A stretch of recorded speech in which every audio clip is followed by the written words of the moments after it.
Épisode 3, le processus de transformation, de comment on passe de stagner à avoir des résultats.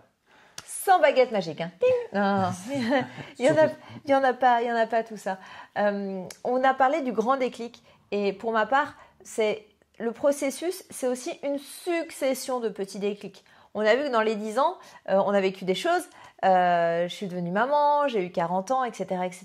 Donc tout ça, c'est des petites choses pour alimenter. On dit souvent, si je prends l'exemple, quand on arrête de fumer, qu'on arrête plusieurs fois avant l'arrêt définitif et que chaque arrêt nous rapproche de l'arrêt définitif.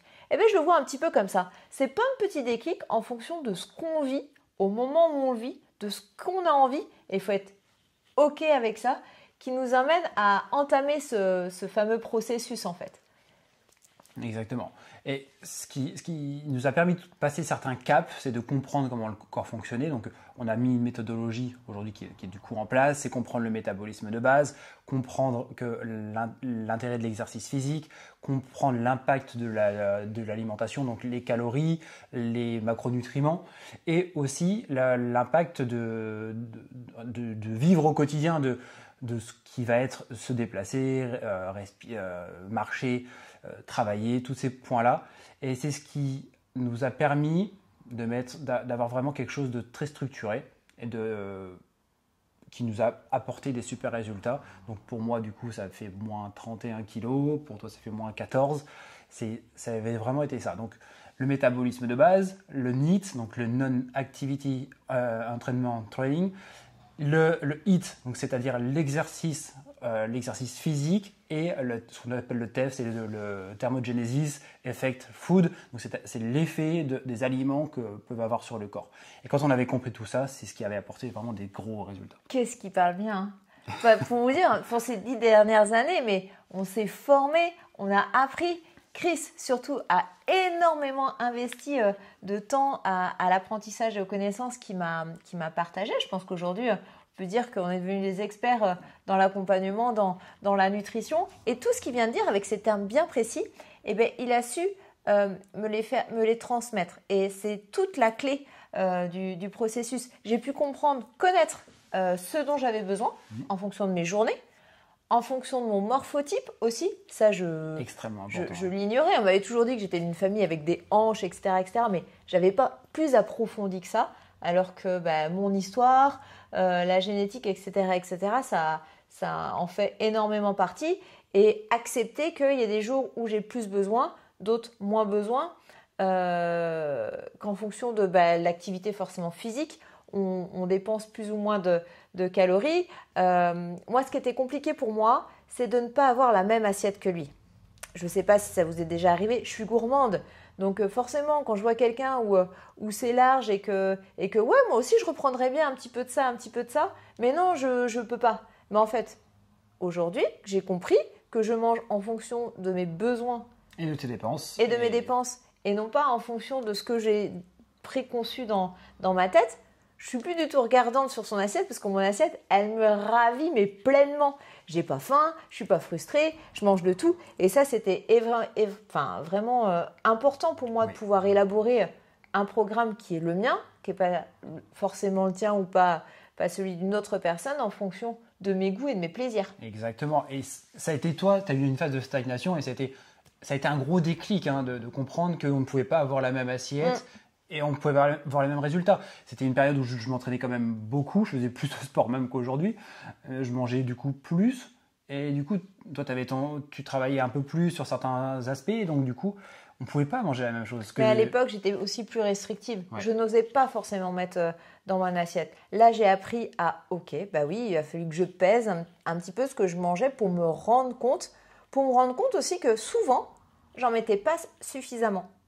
Et je vais pas élargir à tous, mais je pense que c'est le problème de beaucoup de femmes, en fait. On se dit « Ah non, je ne peux pas manger tout ça ». Et en fait, si, ton corps, il en a besoin, il a besoin de certaines choses. Sinon, qu'est-ce qui va se passer ? Le petit gâteau là qu'on voit qui nous appelle. Vous savez, celui qu'on dit « Ah, je prends 3 kilos rien qu'en le regardant dans la vitrine de la boulangerie ». Non, en fait. Mais par contre, tu prends 3 kilos parce que tu n'as pas suffisamment pris ton corps et ton corps, il va tout garder, tout ce qui n'est pas bon à garder. Exactement. Et quand tu as compris ce que ton corps a besoin et qu'éventuellement tu as un plan, pour avoir des résultats. La seule différence entre le jour 1 où tu n'as pas de résultats et le jour où tu en as des résultats, c'est juste la régularité. Parce que faire ce que même moi j'ai fait pendant des années, c'est juste que j'avais pas de construction, de plan, de compréhension. Du coup, ça faisait que de fluctuer. Des fois, j'étais en hypocalorie, mais c'était drastique. Des fois, j'étais en hypercalorie, mais c'était un excès. Et lycée sur la semaine, c'était complètement saccadé et c'était des excès, même des extrêmes. Hein. Je peux même appeler ça des extrêmes, on est d'accord, hein, parce que j'étais très extrême. Des extrêmes dans les deux sens. Et du coup, vu qu'il n'y a pas de régularité, le corps il ne comprend pas. Et le corps a une mémoire. Et la régularité, c'est une grande clé. Beaucoup de gens, voire même 99% veulent des résultats en claquant des doigts. Mais ce n'est pas possible. C'est la régularité qui fait la différence. Vous regardez toutes les photos de résultats qu'on a, les nôtres, à tous les deux, tous les clients que l'on accompagne, toutes les personnes qui suivent nos programmes, tous leurs résultats sont dus à la régularité. Et c'est la seule chose qui prône. Il n'y a que ça qui a marché, même sur les derniers résultats qu'on a publiés pour Estelle, c'est que de la régularité. C'est juste faire quelque chose d'à peu près carré, lissé sur la semaine pour avoir des super résultats. Il n'y a rien de magique, mais juste avoir un bon plan adapté à la génétique, avec une bonne compréhension, avec éventuellement un suivi, parce que du coup, ça permet d'avoir encore plus de résultats, d'avoir un coaching, de faire des petits réglages, des petites modifs. Et après ça, la régularité fait que tu as des résultats qui sont clairement incroyables. Et puis le pourquoi, mon dernier déclic, en fait, il vient du retour de vacances. Je voulais surfer sur cette énergie que j'avais eue pour les vacances. Et pour la rentrée, je voulais être en forme. Je vous ai parlé du coup de mou de 18 heures. Je voulais plus l'avoir. Et je voulais avoir une silhouette plus tonique parce que j'investissais quand même pas mal de temps. Ça fait un petit moment que je suis assez régulière dans mon activité, etc., etc. Et je trouvais que mon image ne représentait pas forcément les efforts que je fournissais. C'est hyper frustrant. Du coup, j'ai voulu me faire un programme pour révéler un petit peu tout ça. Et j'étais prête et je savais pourquoi. Et c'est vrai qu'en un mois, les résultats, ils ont été fous, mais bien au-delà que ce que je pouvais penser. Je ne pensais pas qu'à 42 ans, parce qu'il y a 42 ans, on pouvait voir mes abdos. Eh ben ouais, ça se peut. Je pensais que ce n'était pas forcément fait pour moi d'avoir cette silhouette aussi tonique. Et ce qui est aussi important et ce qui est primordial, c'est que souvent on a l'image de où on veut arriver, mais pendant tout le changement, il faut fêter.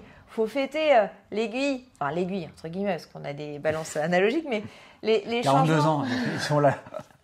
Le moins 300 grammes, le moins 500 grammes, le vêtement qu'on remet, dire « Ah, je vois mes abdos, quoi. Je vois mes abdos ou tiens, je suis pas ballonnée, je vais avoir mes trucs. » Enfin, voilà. Et je suis pas ballonnée et je me sens bien et j'ai pas de maux de tête. Et bien ça, c'est des moments à fêter et c'est hyper important. Et puis, nous, quand on fête, c'est souvent assez gourmand. Mais on les anticipe, ces petits plaisirs. Et c'est gourmand, mais ça reste valorisé. C'est pas non plus faire une orgie non plus. Et ce qui a fait vraiment la différence sur les derniers résultats que tu as eus, c'est le programme de sport, il a toujours été le même. En fait, c'est juste une routine de sport qu'elle a. C'est pas un programme de sport, c'est une routine de sport. Par contre, ce qui a fait la différence, c'est d'avoir eu un programme cohérent par rapport à son morphotype, avec sa répartition calorique, donc un léger déficit calorique, la répartition des macronutriments, et puis au fur et à mesure des semaines, boum, ça c'est fait, tout simplement. Il n'y avait pas de magie, il n'y avait rien de spécifique. Absolument. Exactement. Donc, voilà un petit peu pour les transformations. On va se retrouver dans un 4e épisode. On va parler un peu plus de ce qui se passe aujourd'hui. La fin, pourquoi ? Vous avez compris tout ce qui nous a amené ? Pourquoi, pour qui, comment, où, tout ce que vous voulez. On va essayer de répondre à un maximum de choses dans le 4e épisode. On vous souhaite une très belle journée. Ciao, ciao.